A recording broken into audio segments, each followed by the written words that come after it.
आप देख रहे हैं इंडिया टाउन न्यूज, भारत की बात। नमस्कार, आप देख रहे हैं इंडिया टाउन न्यूज और मैं हूं आपके साथ मर्सी।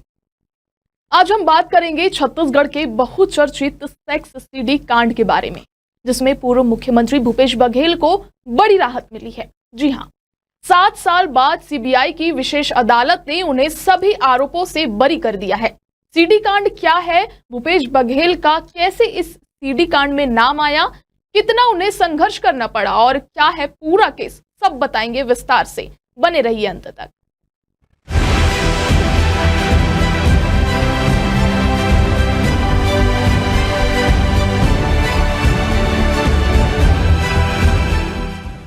आखिर कैसे सेक्स सीडी कांड में भूपेश बघेल का नाम आया सामने?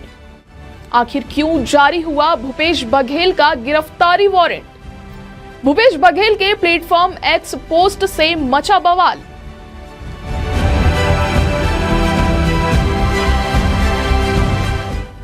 सीडी कांड की शुरुआत 27 अक्टूबर 2017 को हुई थी, जब भूपेश बघेल ने प्रेस कॉन्फ्रेंस आयोजित कर मीडिया को एक सीडी दी थी। इस सीडी में दावा किया गया था कि उसमें छत्तीसगढ़ के मंत्री राजेश मूणत का वीडियो है, जिसमें वह एक महिला के साथ आपत्तिजनक स्थिति में दिख रहे थे। भूपेश बघेल ने आरोप लगाया था कि सीडी में जो व्यक्ति है वह मंत्री राजेश मूणत ही है। इस आरोप ने राज्य की राजनीति में भूचाल मचा दिया। मंत्री राजेश मूणत ने इस सीडी को फर्जी बताते हुए इसकी जांच की मांग की थी। इसके बाद सीबीआई ने इस मामले में जांच शुरू की और भूपेश बघेल के मीडिया सलाहकार विनोद वर्मा को गिरफ्तार किया। उनके घर से 500 सीडी और 2 लाख रुपए नकद बरामद हुए थे। इसी बीच मामले ने राजनीतिक रूप भी ले लिया और आरोप प्रत्यारोप का सिलसिला जारी रहा। भूपेश बघेल पर यह आरोप लगा था कि उन्होंने इस सीडी कांड को जानबूझकर सार्वजनिक किया और इसके माध्यम से राजेश मूणत को फंसाने की साजिश रची।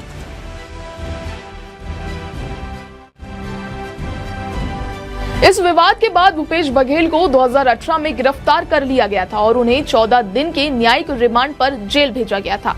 इस दौरान उन्होंने जमानत लेने से इनकार किया था, लेकिन बाद में पार्टी के निर्देश पर जमानत का आवेदन दाखिल किया गया और वह जेल से रिहा हुए। इस मामले में उनकी भूमिका को लेकर कई सवाल उठे थे, लेकिन उन्होंने हमेशा खुद को निर्दोष बताया।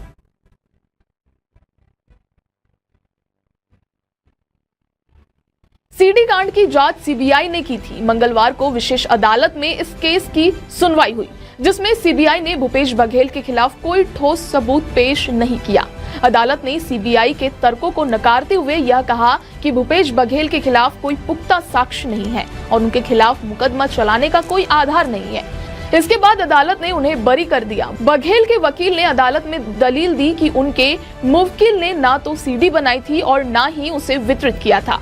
उनके खिलाफ कोई आपराधिक मामला नहीं बनता और यह साजिश के तहत उन्हें फंसाया गया था। अदालत ने दोनों पक्षों की दलीलें सुनने के बाद भूपेश बघेल को बरी कर दिया और उनके खिलाफ लगाए गए सभी आरोप हटा दिए।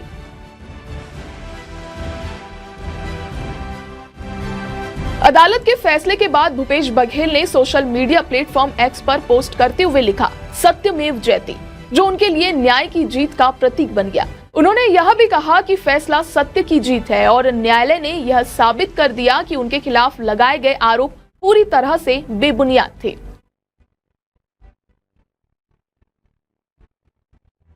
भूपेश बघेल के अलावा इस मामले में अन्य आरोपियों के खिलाफ केस जारी रहेगा। इनमें पूर्व मुख्यमंत्री के मीडिया सलाहकार विनोद वर्मा, कारोबारी कैलाश मुरारका, विजय पांड्या और विजय भाटिया शामिल है।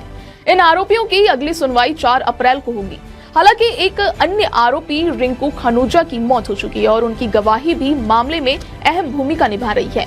रिंकू ने 2018 में खुदकुशी कर ली थी और सीबीआई ने उसकी मौत के बाद उसे आरोपी बना लिया था।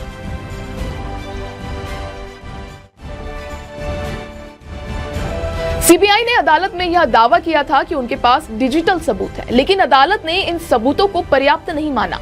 विशेष न्यायाधीश ने उन्हें दोनों पक्षों की दलीलें सुनने के बाद भूपेश बघेल को आरोप मुक्त कर दिया और उनके खिलाफ मुकदमा चलाने का कोई आधार नहीं पाया।